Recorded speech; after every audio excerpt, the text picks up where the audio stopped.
De l'intelligible au sensible, la représentation en art plastique serait le fait de rendre sensible, on l'a évoqué précédemment, au moyen d'une image, d'une figure, d'un signe. On évoquera aussi le dispositif de représentation qui désigne l'ensemble des moyens et des conditions matérielles mises en œuvre pour représenter, mais aussi leur interrelation, pardon. On le on le voit bien dans ce dessin d'Albrecht Dürer, du milieu du XVIe siècle, méthode pour dessiner un nu.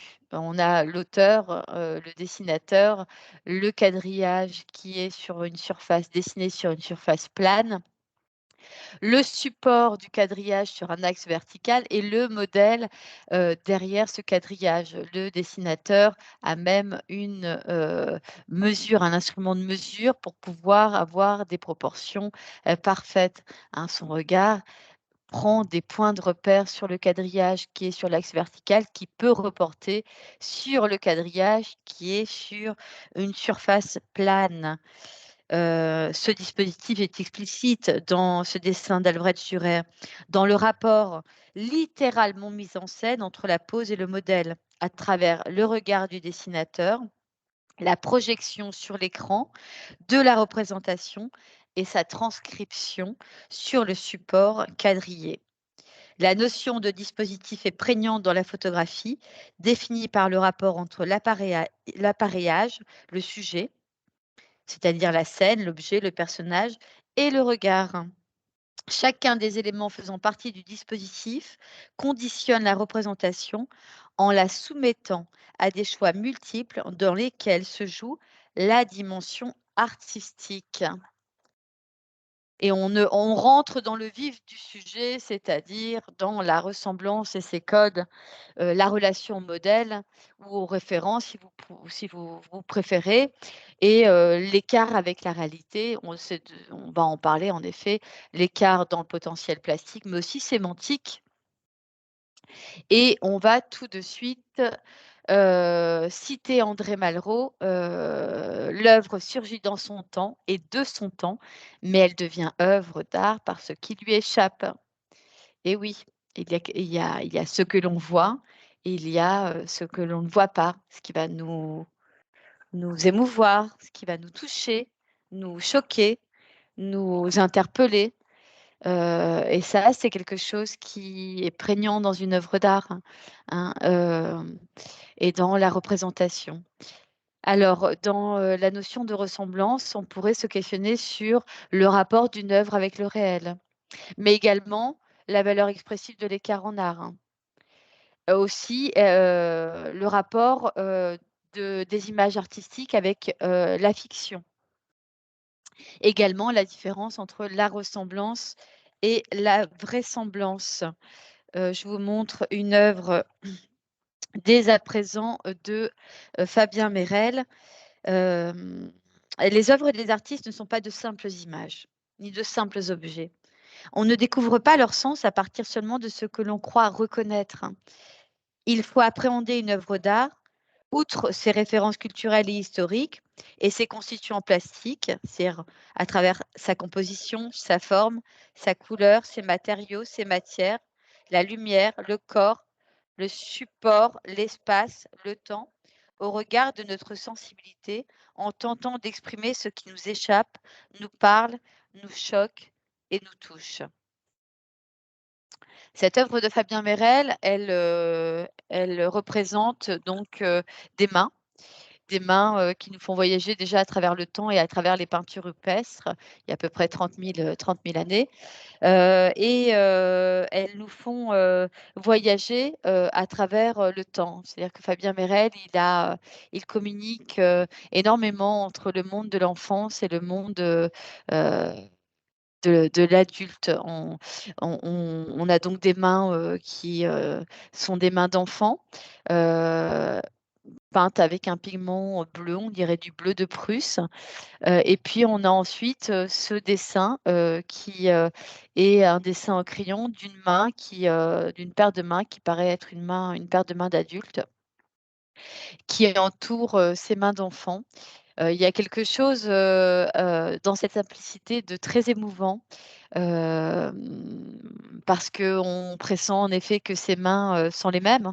En tout cas sont, les mains du même, individu avec, le, l'enfant et l'adulte qu'il est devenu. Hem, il y a un rapport, clair entre cette œuvre et la réalité. Il y a un rapport, assez clair avec la valeur expressive de l'écart, c'est-à-dire ces mains, heu voilà, qui sont des mains, qu'on appellerait positives, hein. Vous je pense que vous savez faire la différence. Les mains positives, c'est la peinture sur les mains, on se met de la peinture sur les mains et on pose ses mains sur la paroi. C'est ce qu'on appelle des mains positives et ce qu'on appellerait des mains négatives, c'est la projection du pigment autour d'une main posée sur la paroi. Donc là, on a la main, négative, donc la main de l'adulte et la main positive de l'enfant. Il y a ce jeu comme ça, cette relation entre les 2, cette tension entre les 2. Et il y a, l'enjeu de prendre conscience à travers notre envie de représenter le monde qui nous entoure, de l'écart entre ce que nous voyons, ce que nous produisons et ce que le spectateur perçoit. Il faut être attentif à la pluralité des représentations. On le voit là nettement, il y a 2 façons de représenter complètement différentes avec un écart important avec le référent, c'est-à-dire la main. Hem, la qualité de la représentation et de la maîtrise du dessin ne dépend pas du degré d'iconicité de la représentation. La différence entre vraisemblance et ressemblance ne va pas de soi, en effet. Attachez-vous aussi à ce fond monochrome, hein, de blanc, qui, exacerbe la représentation des mains et qui, laisse place à l'imagination, au monde du rêve. Et quelque chose pour moi aussi qui, est, de l'ordre de la protection. On a l'impression que ces mains d'adultes protègent encore l'enfant qui n'est plus. Il y a beaucoup de poésie dans les dessins de Fabien Merel. Je vous définis, la ressemblance et la vraisemblance. Sachez que les frontières, parfois sont poreuses, hein, entre la ressemblance et la vraisemblance. Hem, la ressemblance, c'est le rapport qu'il y a entre 2 objets ayant certains éléments communs. La vraisemblance, ce serait le caractère de ce qui a l'apparence de la vérité, qu'on est en droit d'estimer vrai. On va voir ces notions, hein, tout au long, de cette présentation. On va à travers, cet écart parler du hasard, à travers une œuvre de Tony Craig qui est, la représentation d'une palette avec des objets du quotidien en plastique, de surcroît, qui symboliserait, vulgairement, notre société de consommation. Les objets deviennent matière. À travers les déambulations de l'artiste pour, récupérer ces objets, de plastique, il y a, une organisation cohérente et systématique, qui témoigne des métamorphoses successives de l'objet. Hem, il s'agit bien donc de distinguer, pardon, dans le désir de reproduire le réel, ce qui relève du hasard et ce qui se manifeste de notre choix, de notre volonté. Pour ce faire, l'exploration des possibilités créatives à travers la reproduction ou le travail en série, semble nécessaire en effet, ainsi que l'analyse de l'organisation d'images pour sous-tendre un récit ou un témoignage. Dans cette œuvre de Tony Craig, il y a vraiment une volonté de questionner le spectateur sur son rapport aux objets. Cette œuvre, elle est très grande, hein, elle mesure quasiment 1 mètre sur un mètre 62. C'est une œuvre qui est installée au sol, hein. Il y a vraiment, quelque chose d'intéressant dans cette tension entre, le hasard, de récolte de ces objets en plastique et cette, organisation, systémique.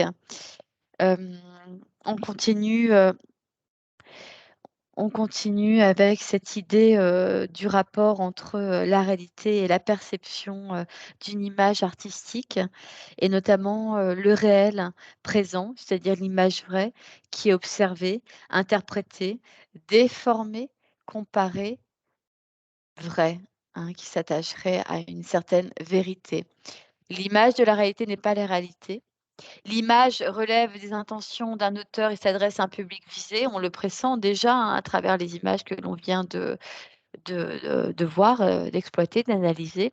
L'image est un langage propre qui possède ses codes et on regarde, la série donc de Claude Monet, série extrêmement connue de la cathédrale de Rouen. On est sur, le début des impressionnistes, donc fin 19e, cette période qui va être un moment de rupture, dans l'histoire de l'art.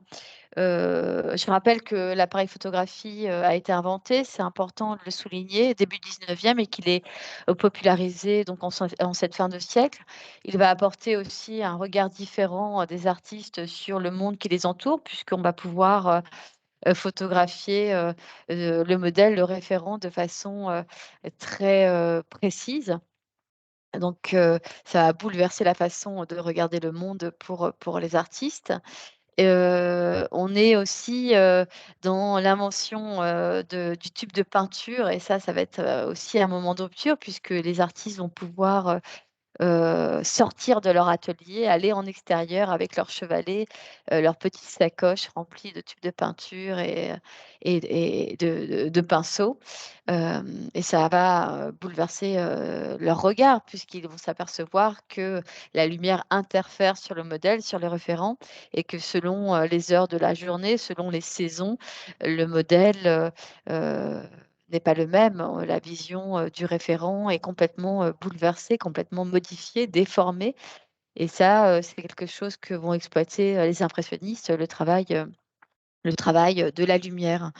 Claude Monet, il instaure un écart avec le réel clairement, hein, on le voit dans cette série, en le réinterprétant picturalement, et pourtant le motif, c'est-à-dire la cathédrale de Rouen est toujours identifiable.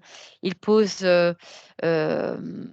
de façon très explicite les questions de ressemblance avec le réel qui nous échappent toujours et de plus en plus, hein, quand on regarde la première image,